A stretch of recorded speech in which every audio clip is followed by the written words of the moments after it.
it's Kris. And I'm Wyatt Elliott from Notebook Entertainment. And this is the Horrorland News.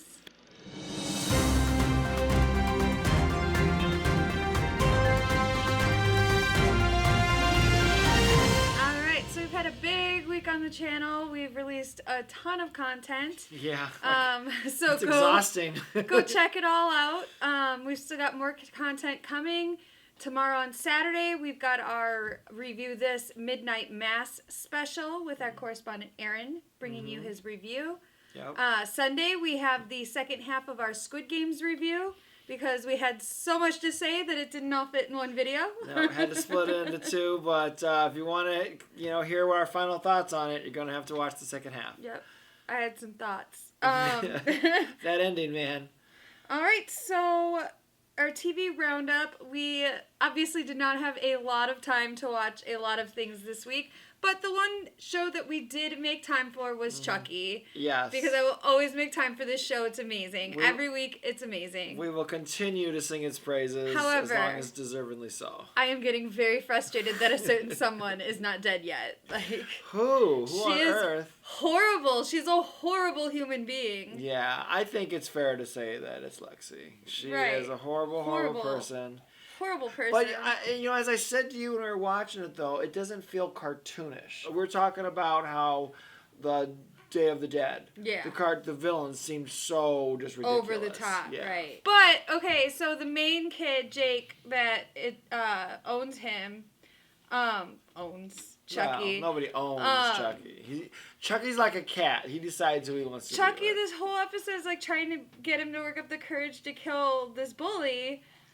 And I remember saying, I was like, that little girl with autism or whatever, she's going to wind up killing someone before he does. Because she's, like, she loves Chucky. She loves Chucky. They're, like, bestest friends. Point. I mean, I used to babysit for a family of kids, and those kids had an unnatural love of Chucky. Mm-hmm. So my friends' kids do too. They love Chucky. I don't know if it's the doll thing. I don't know. Like, it's funny because I've also heard that a lot of kids are traumatized after watching Chucky. Right. Well, I think that was more like our generation because our toys didn't move as much.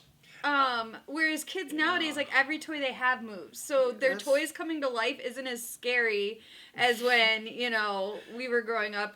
Teddy Rupskin, like, I liked it. It was a bear that told me stories. Sister was terrified of it, for a little while. So I've always thought that one of these movies that Chucky should have to put himself into a different doll and he gets put into a teddy bear or something to be hilarious. Barbie. That'd be a funny ending, like, oh my god, fuck my life, So let's move on to the news. And we don't have a lot there either, but I did see that the Evil Dead Rise has finished filming. Nice. So it's going into post-production. And this is the first in the Evil Dead movie franchise in like 10 years. And it'll be out sometime next year on HBO Max. They don't have an exact date yet. Who knows how long post-production's going to take. So, but yeah, that's our big news. And then we have a special segment coming up for you here. It's an interview with Mr. Braden Timmons, who has put together a fabulous fan film. So we're going to let him introduce himself to you now in our first ever Interview Me. What's up, guys, over at Horrorland News? My name is Braden Timmons, and I'm the writer and director of the brand new Halloween fan film, The Haddonfield Nightmare, which serves as an unofficial sequel to Halloween H2O. Sorry to bother you so early on a Saturday. Are you, John Tate? I am. Is everything okay? Are you familiar with Joanne Harrison? She's a friend and a colleague of mine. Why, is something wrong? Well, Mr. Tate, her body was found inside her home last night, completely cut up. So I think the biggest question is, because we've never seen a John Tate film, why choose H2O's John Tate as the subject of your film? When I was looking at the concept of me wanting to do a Halloween fan film, I was watching all of the Halloween movies, and when I was watching Halloween H2O, the idea dawned upon me that the character of John Tate has never been explored further than Halloween H2O. So I started putting in my mindset, like, oh my gosh, like, well, Halloween 2018 did this character study as to where Laurie Strode is all these years later, and I was like, what if I can make my own character study about where John Tate is after, so many years after the events of Halloween H2O. I do think that this is a really good, compelling story as to where John Tate is nowadays in a modern day era. And I'm hoping that Halloween H2O fans across the board really enjoy it. But the idea dawned because when it comes down to, there was never a good sequel, I should say, to H2O. I don't like Halloween Resurrection, and that's why this story follows John Tate, and it follows H2O. I'm with you on the Halloween Resurrection thing, Braden. But looking at the trailer of this movie, we were kind of wondering, the mask that you're using here. Is this an adapted Halloween mask that you got, or is it one that you had custom made for the film? It is actually a custom-made Myers mask from Father Phantom Studio. Shout out to them. They are a UK-based company. They are absolutely awesome. They create awesome, realistic-looking masks, and I honestly am super happy we were able to partner with them. They created a haunting-looking mask, and I also think that the music, shout out to Adrian Emond, our music composer, really fits with the overall look of Myers in this movie. But Father Phantom Studio, I pitched them the idea that I wanted a weathered, I said I wanted it like a mix of Rob Zombie and Halloween 2018, and I think that they did an excellent job at taking that concept and running with it. They had all of the creative control. I had no creative control. I was just I told them how I wanted it, they created it, and they freaking nailed it. I absolutely love the mask that we were able to get, and I do think that there is quite a few scenes in this movie where it does really show a haunting look in Myers. I mean, from what I saw in the trailer, they do good work, so... Yeah, it looks fantastic. Looks great. Now, the blood and special effects, are they more practical, or you guys use a lot of CGI? How do you...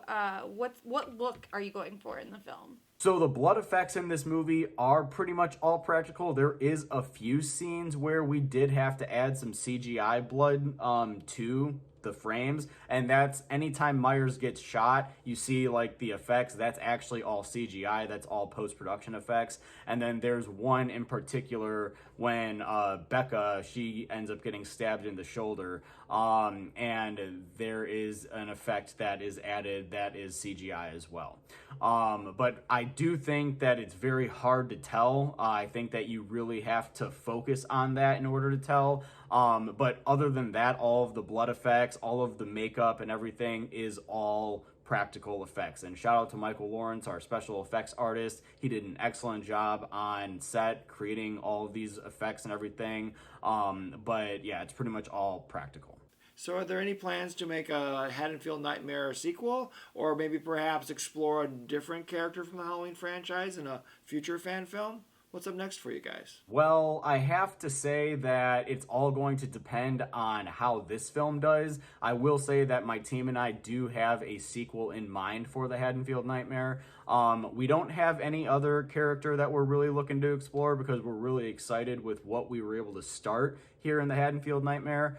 So we'd like to continue this story. And other than that, I don't really have any other characters that I foresee myself telling stories for. Now, I know that another fan favorite that, really wants to be brought back by Halloween fans into the Halloween timeline is Jamie Lloyd. I do think that there is another Halloween fan film that's in the works right now that will be following that. Other than the Haddonfield Nightmare sequel, we have a short horror film that we are currently about to go further into pre-production on called Sally, that is hopefully going to be out around this time next year.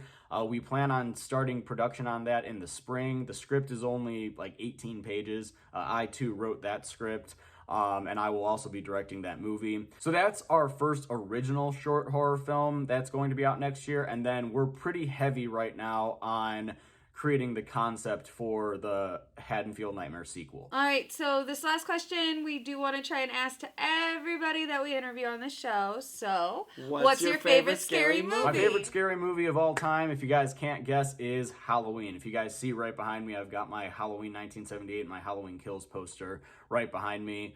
I think that Halloween is such a damn good horror film. It's actually the first, Michael Myers is the first horror icon to actually scare the shit out of me. So I absolutely love Michael Myers. I love Halloween, and I think it will always be my favorite horror film of all time. But so close is The Shining. I also love The Shining a lot. Those are some good picks, I must say. Yeah, I mean, those are classics. And obviously with the posters behind you, we should have known. Right. But who knows? He could have been like, I love... Basket case. Basket case.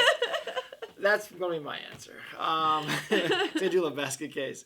But thank you so much for joining us, Braden. This has been really fun. Yeah, and we're looking forward to watching your movie. Yeah, guys, thank you so much for taking the time and having me on the show. You guys are absolutely awesome at bringing us horror news every single week. Ever since I saw the episode where you guys mentioned Haddonfield Nightmare, I've, kept up on a couple of episodes. So keep up all the great work. You guys are absolutely awesome. And thank you so much for taking the time, again, to have me on your show. Happy Halloween, guys. Have a great week.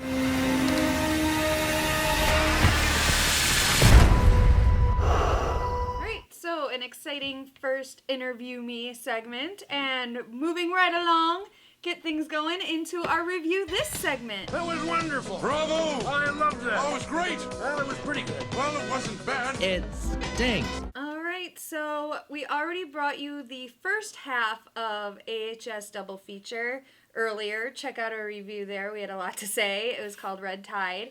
So they completed their season, and we're here to talk about the second half of Double Feature, which was called Death Valley. I loved this season. This was, so it's only 4 episodes, so we're just going to give you a rundown here. So it was broken down into 2 segments, basically, that intertwine the stories. But one took place in the past, starting with Eisenhower's presidency, and one took place right in 2022. And it's basically every National Enquirer, every worldwide news story you've ever heard, ever seen, ever had a neighbor tell you about, enrolled into one. Mm-hmm. And they make it make sense. And they made me actually look up a new one. Because all of the other conspiracies, the fake moon landing, the lizard people, the aliens, Area 51, all of those, Maryland getting shot, JFK getting shot, all of that, I already heard. I had not heard about Valiant Thor, which is apparently a pretty big part of the aliens conspiracy theories. It taught me a little something new in the conspiracy world, because I hadn't heard of Valiant Thor. I guess I'm not that deep into it. No, and I hadn't either. When she told me, I was like, I want to Google and see is there a picture of this guy, because supposedly there is not, because again, no one even knows if he really exists. Mm-hmm. And Valiant Thor is the one that Cody Fern plays, and he plays him in the past and a little bit in the present, but mostly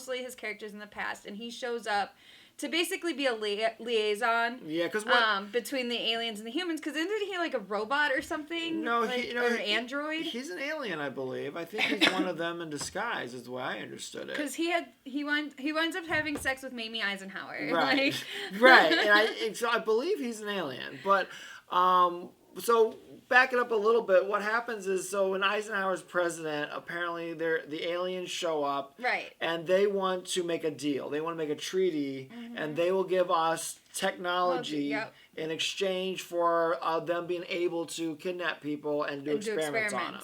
However, if we don't agree, then they'll go make this deal to the Russians and give the Russians all. And if you remember in that time of history, there's a little bit of tension there. Right, and again, it makes sense. It should not make sense, but it does. Yep. And they're brilliant at this. And so, but I was thinking, okay, so are they telling the Russians the same thing? But no, it seems like they kept their word, because there were no Russian characters.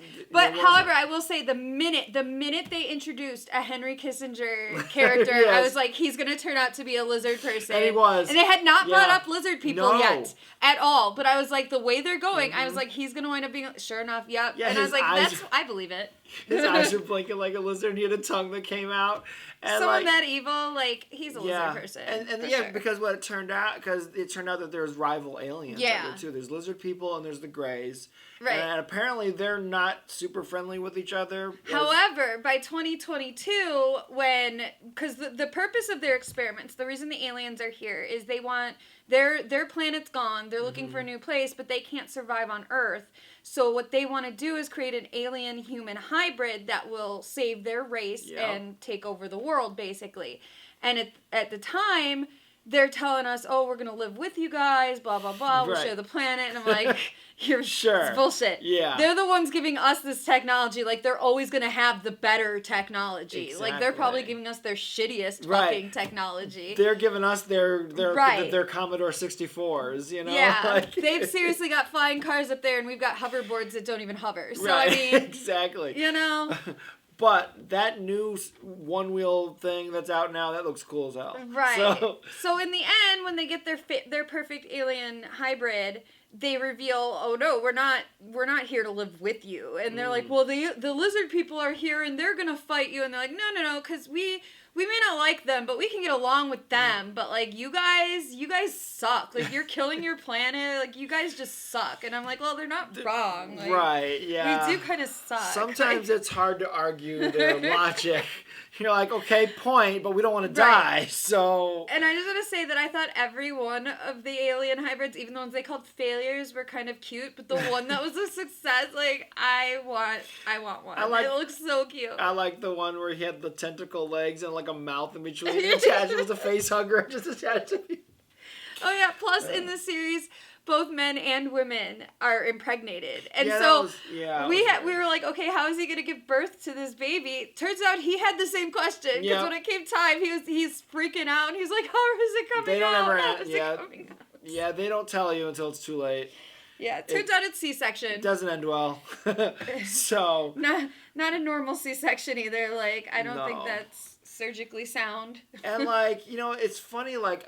I've noticed in like other reviews of the show and like the way that the press has handled it is the one thing that they keep coming on and trying to fact check is how they portrayed Mrs. Eisenhower. They're like, okay, she wasn't this evil, right? You know, she made Halloween like a thing, exactly. So that's true. And they showed that in there and everything. Yeah, but so go her. But according to this, she was also possessed by aliens. She did try at the end to like make a stand, but then they exploded her head. So I mean, it was a little late for that, but you know.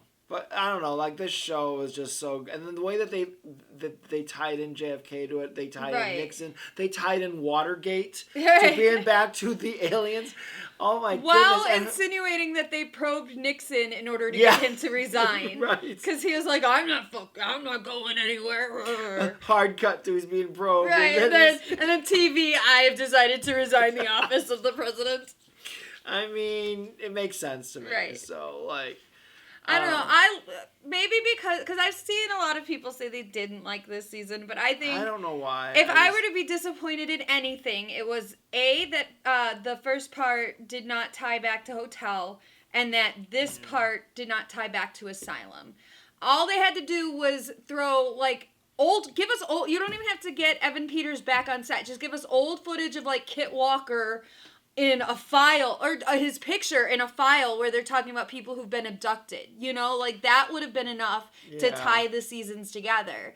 And so that's where my disappointment lies, is that they had the opportunity to tie Red Tide to season 5 Hotel. They didn't. They had a chance to tie Asylum to this, and they didn't, which I think is a huge oversight. Yeah, and you brought up numerous times about Red Tide that all they had to do was tie it back to Lady Gaga's character. Right, or even one of the little children that they've got there that they've been, sucking the blood out of. Like, that might be why the baby's blood, it gives them better creative juice, because the actual pills are made from the blood of the children that she kidnapped. That like, made sense, there's, sure. Come on, hire me. Like, I'll write your seasons. Like, Ryan Murphy, come on. I've got ideas. Right, everything has to be interconnected, guys. Come on. So, and you're right. Like, I guess that's true. I guess I don't know. I guess maybe to me, this season felt like an extension of the stories they had. You know, Yeah, the I didn't like the ones. stories, and I I like see some a of lot them. of people didn't like it either. It seems that way. Yeah, I still like the movie. There's Drive one to or the two movie of them theater I one. liked, like Danny Trejo kicked ass. Yes. I did like the one with Billy Lord where she's the pregnant one. Yeah, I did like that one. Yeah, I didn't mind them. I don't know. Like I didn't really think they're that bad, but the way that they, and I think it's because these were shorter as well. That I think because they also felt independent of each other. Yeah. You know, like, and that's the Alien one especially does not feel like it connects to anything at all. Which is why in it this needed that universe. asylum Yeah. connection. Like So- all they needed was a picture of Kit Walker and his wife in a file Yeah. as Oh, it's abducted. yeah, Like it was that clearly. easy. Clearly, it would have been easy to do, but I don't know. But I still like it a lot, and I. Oh yeah, no, I love it because And we're people who like the conspiracy theories. We like so, alien and stuff. So I love alien stuff. you this guys. watching this just took me back to as a kid, and I was watching X-Files, Right. Unsolved I Mysteries, love X-Files. whatever Alien Autopsy Fox Right. show they had on. I was watching. I don't know if any of you out there, but if you haven't heard of this song, I want to share it. It's a song called David Duchovny by an artist, a UK artist called Bree Sharp. And it's the whole song is about how much she loves David Duchovny, Yeah. and I've never identified with a song more than that one in my life. So I don't know if we can play it here, but I'll leave a link in the description below so you can check it out. You definitely should. Yeah, And they made like a music video back when, in the heyday of Mm-hmm. is when this song came out. And so they played it and they're all in the music video behind the scenes on sets, like singing it Yeah. and stuff. Oh, it's great. Yeah, it is fun. It's fun to see that they actually participated in it Right. and everything. So, I mean, it's a great song, so Yeah. I don't blame them. No. But it's very catchy.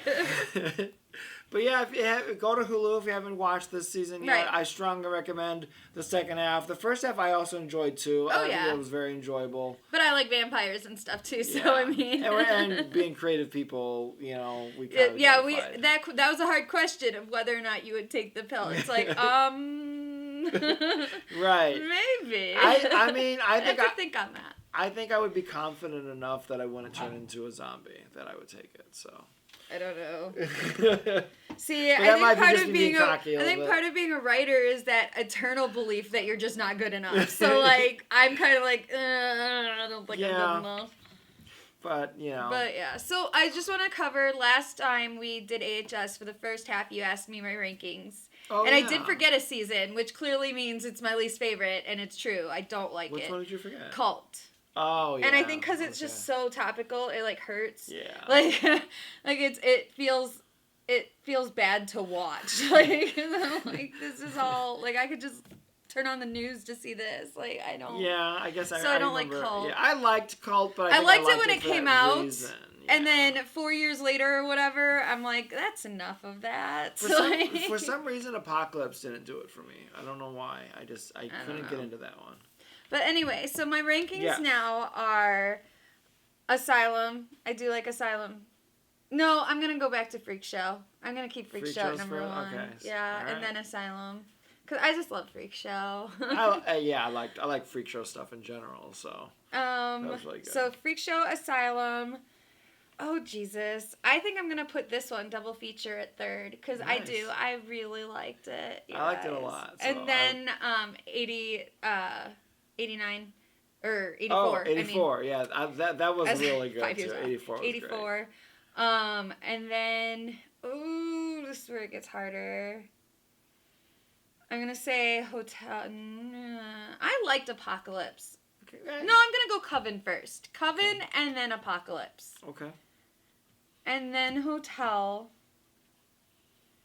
And then Murder House. And then Roanoke. And then Cult. Okay. Great. Like it's funny because I feel like I like Roanoke probably better than you, and I didn't realize that when we were watching. Again, it. I thought- said this last time. It's just did so like weird that. because I live on the ID channel. Like I love those real life dramatization, like crime scene things. And Roanoke it didn't do it for me. I don't know why. Okay, yeah. Well, like I said, Apocalypse didn't do it for me for some reason, but But 1984 and this past season was both just phenomenal. I think with Apocalypse, I wasn't into it until the Coven started showing up, and then I was like, yeah I love this. Well, like, that's true Brooke too, in is- Hell, Brooke in Retail Hell is fantastic. Like that I forgot about that. That part was good, but. Remember you watched these when they came out. I got caught up on a lot of them, and I still to this day have never finished watching Murder House because I tried watching that one on my own before I watched anything else, and I checked out after like episode 3. And one of these days I'm gonna have to. Just You're gonna force have myself to, through yeah. Because I still have not. Like when we watched the stories, the first 2 episodes were. I was like, it's Murder House, and he's like, what? It? Oh, sure. Like, no, I recognize that house immediately. I'm like, I recognize that house, sure. It's a Murder House. But, all right, guys. Well, that is our show for today. Please like and subscribe. And if you guys have any questions or you see stories you'd like us to talk about, please leave us a comment. Send us a message. Send us a private message. Our Twitter handles are on. Yep. And let us know if you watch Haddonfield Nightmare. Yeah. The Haddonfield Nightmare airs today. It premieres today on Braden's channel. I will leave a description in the link below. Please check it out. You will leave a link in the description below. He said that a little backwards. You said you were going to leave a description in the link below. See, those kind of things I don't catch until I'm editing. Then I'm like, God damn it. All right, shall we do it or just let it fly? Just let it fly. Let it fly. Let it fly. All right. We're not perfect. No. Ever. But we do appreciate your like. So please leave us a like as well. It all helps us in the almighty YouTube algorithm. So thank you guys again for letting us do this because we love horror. Yep. Have a good night and good night. Michael Myers didn't die in 78 because 22 years ago tonight, he found her. But if he has returned, and if we don't do something soon, the people in this town are going to be in real danger.